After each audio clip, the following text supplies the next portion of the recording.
दुर्गा, लक्ष्मी, लक्ष्मी इत्यादि मतलब जितने देवी देवता देवी हैं उनकी पूजा करते हैं। स्मार्तवाद जो होता है ये सभी देवी देवताओं को सभी देवी देवताओं की पूजा करते हैं।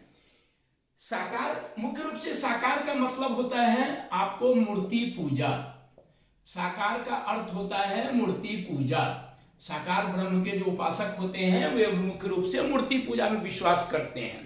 अब मैं निराकार पर भी आता हूं, लेकिन मुख्य रूप से पहले मैं साकार पर बताता हूं। साकार ब्रह्म के जो उपासक होते हैं वे मूर्ति पूजा में विश्वास करते हैं, जिनमें है वैष्णववाद। वैष्णववाद में दो मार्ग है, राम मार्गी और एक है कृष्ण मार्गी। राम मार्गी जो होते हैं वे भगवान राम को अपना परम इष्ट मानते हैं। जो कृष्ण मार्गी होते हैं वे भगवान कृष्ण को अपना परम इष्ट मानते हैं। जो शैववादी होते हैं वे भगवान शिव की पूजा करते हैं।